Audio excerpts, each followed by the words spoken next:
मनोज मेघवाल की नामांकन रैली में जोरदार भीड़ के साथ कांग्रेस कार्यकर्ताओं में दिखा जबरदस्त उत्साह। देखिए इंडिया टाइम्स पर खास रिपोर्ट।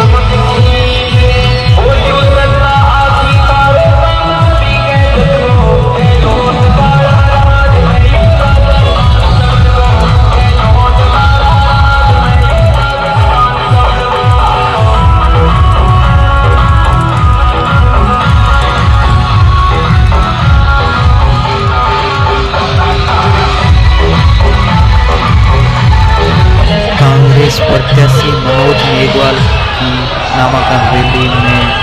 जलवा।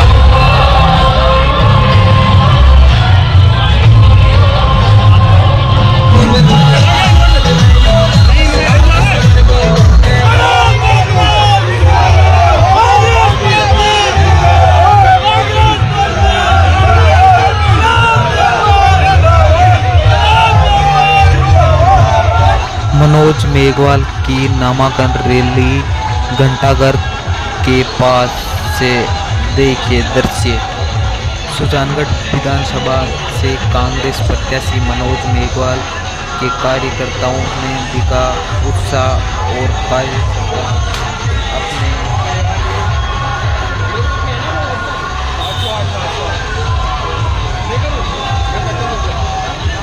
अपने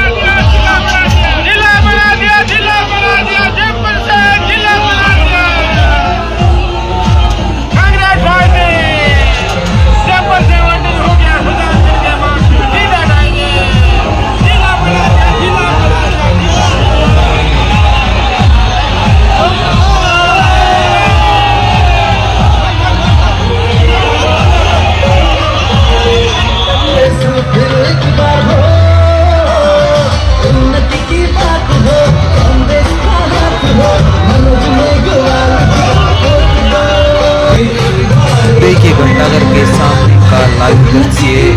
कांग्रेस प्रत्याशी मनोज मेघवाल की नामांकन रैली लोया स्टेडियम जाती हुई, कार्यकर्ताओं में उत्साह। देखिए कांग्रेस प्रत्याशी मनोज मेघवाल का संबोधन। जो समय कांग्रेस की सरकार का प्रतिनिधित्व था और 2020 में उनके निधन से ये सीट खाली हुई और उस सीट पर बचाव कार्यकाल आप लोगों ने मुझे दिया। पर अब जो ये चुनाव 2023 का है,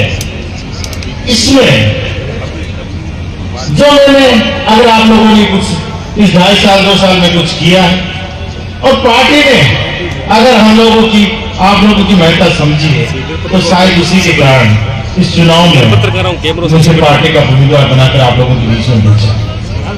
तो सबसे बड़ी आज जिस तरह से आप लोगों का उत्साह और उमंग उस रैली में दिखाते कि पिछले 5 घंटे से लगातार आप डटे हुए थे। हालांकि बहुत लंबा समय हो गया उससे मैंने लिखा, ये 1 बजे की मीटिंग थी, करीब 5 बजे को आ गई।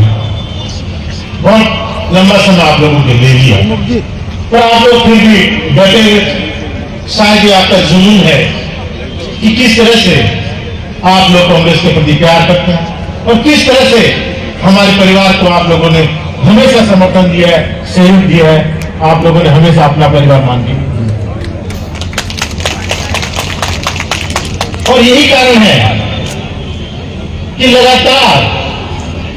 जैसा कि पूर्व वक्ता कह रहे थे, 12 चुनाव है कि जब आप लोगों के बीच हम लोग आए हैं लगातार। उम्मीद है कि इस बार भी हमेशा की तरह आप लोगों का साथ सहयोग समर्थन मिलेगा और मुझे पूर्ण विश्वास है कि जो 25 नवंबर को चुनाव होगा उस दिन एक बार पुनः आप हाथ के निशान वाला बटन दबाकर कांग्रेस को जिताएंगे, कांग्रेस का राज पुनः लाएंगे। ये वो राज है कांग्रेस का जो आप लोगों ने 5 साल में देखा है कि किस तरह से कांग्रेस सरकार ने 5 साल में काम किया, किस तरह से योजनाएं इस राजस्थान में उन्होंने लाए हैं, किस तरह से विकास के नए आयाम स्थापित किए। भाइयों, अगर कहीं चूक हो गई तो जो योजनाएं जिनका मुख्यमंत्री जी ने कहा है कि 10 योजनाएं हमने गारंटी के साथ लागू कर दी, 7 योजनाओं की ओर कहा गया कि सरकार हमारे बनते ही गारंटी के साथ पुनः लागू करेंगे, तो उनके जो विजन है 2030 का वो लेके चले हैं। निश्चित ही इसमें बहुत कुछ है जो आप लोगों की दिनचर्या से, आप लोगों के रोजमर्रा के जिस तरह से केंद्र सरकार की महंगाई से त्रस्त आम आदमी के लिए जो मुख्यमंत्री जी द्वार खोलेंगे वो, और साथ ही जो विकास के नए आयाम स्थापित किए हैं वो, इनकी जो अगर गति है उसको बढ़ानी है तो पुनः एक बार राजस्थान में सरकार कांग्रेस की रिपीट करनी है। जनमानस में भावना बैठ गई है कि कांग्रेस की सरकार है जो काम कर रही है उसको रिपीट करना है, और उसी अनुरूप इस सुजानगढ़ में भी इस बार पुनः आप लोगों को कांग्रेस को जो विधायक है, जो पिछली बार आपने बनाया मेरे पिताजी को 2 सर, उसे उनको आपने चुना था, और इस बार पार्टी ने मुझे आप लोगों के बीच में भेजा। तो आप मेरी एक जिंदगी, आप मुझे आशीर्वाद देकर मेरा जो 2-2.5 साल का काम है आप लोगों ने देखा, मैंने इस 2-2.5 साल के काम में सिर्फ और सिर्फ सुजानगढ़ क्षेत्र में विकास को ध्येय मान के काम किया। हो सकता है इस कारण संपर्क में कोई कमी हो सकता है इस कारण आपसे मेलजोल में थोड़ी कमी रह गई हो, पर मैंने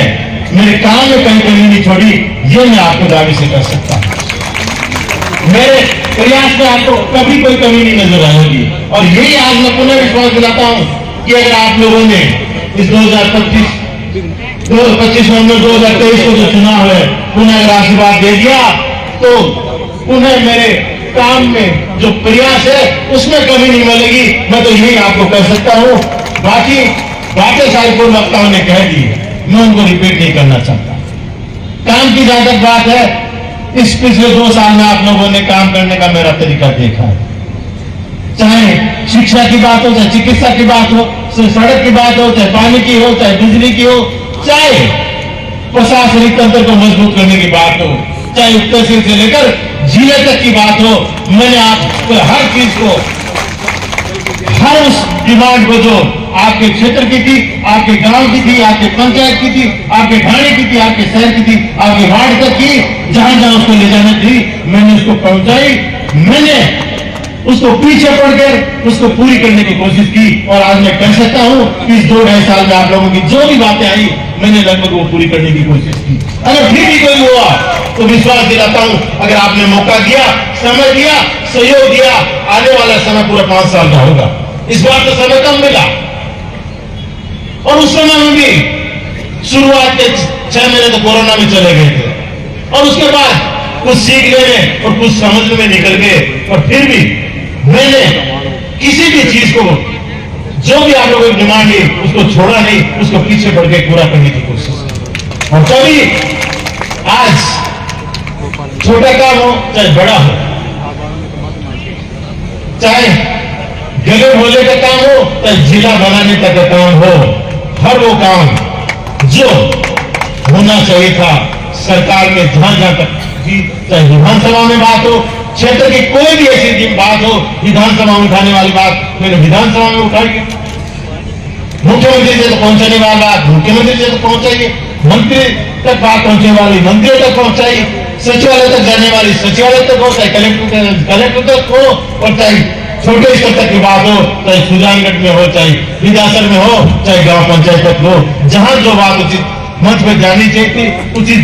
दफ्तर में जाके मैं उसको पहुंचाने का प्रयास किया, और तभी आज हम लोग कह सकते हैं कि आपकी बात पहुंची और वही में वो पूरी हुई। रेलवे ओवरब्रिज की बात है, जो बहुत बड़ी कार्यकाल नहीं लग रहा हो जो पूरा निका, उसका काम भी पूरा हो चुका है, टेंडर हो चुके हैं, और कुछ ही दिनों में वो काम शुरू होने वाला। जिले की बात बताई दी कि जिला 53 जिला जो राजस्थान के उसमें सुजानगढ़ सम्मिलित हो चुका है। उप तहसील कातर, जैसा कि पूर्व वक्ताओं ने कहा, बहुत बड़ी मांग थी इस कार्यकाल में हुई। बाकी कामों की फेहरिस्त है, मैं दोहराने नहीं चाहता। आपके पास फोल्डर अभी जो विमोचन हुआ है, इसमें वो काम है कि जो मुख्य काम है। फिर भी स्थान मिला, कामों की एक बहुत लंबी फेहरिस्त थी, पर कहीं न कहीं एक पेज में लाना संभव नहीं था, और फिर भी हमने कोशिश की। आप पढ़े तो जरूर एक बार सोचिएगा। मैं पुनः कह रहा हूं कि इसको पढ़ के एक बार सोचिएगा जरूर कि अगर 2 साल में ये काम हुए हैं तो पीछे भी जिस तरह से आपने शासन देखे, विपक्ष के भी देखे, कि इन 2 सालों में अगर ये काम हुए हैं तो अगर 5 साल का रिकॉर्ड होगा, अगर आप लोगों ने दोगे तो निश्चित इसमें लोगों को जुड़ने की संभावना, और ये मैं विश्वास दिलाता हूं कि इसको कभी कर दूंगा। इसको पढ़कर एक बार और सोचिए कि अगर 2 साल में नहीं होता, अगर विकास के कामों के इस तरह से पीछे बढ़ करवा सकते हैं, अगर इनको एक 5 साल का मौका वोट दे दिया तो इस क्षेत्र जो विधानसभा क्षेत्र सुजानगढ़ में इसको फिजा भी बदल सकता। इस क्षेत्र की इस 2 साल में शक्ल भी बदली है, सूरत भी बदली है, जो आने वाले समय में नक्शे में आपको दिख जाए। जो नए नक्शे बनेंगे राजस्थान में, उसमें वो भी नजर आएगी। जो शहर की आबोहवा है वो आपको नजर आएगी। जो गांवों से, ढाणियों से लेकर सुजानगढ़ शहर तक जिस तरह से आप सड़कों पर देख रहे हैं, आने वाले समय में बहुत कुछ है। तो ये फोटो आज इसीलिए जारी है, कम से कम आप ये देखें और सोचे तो सही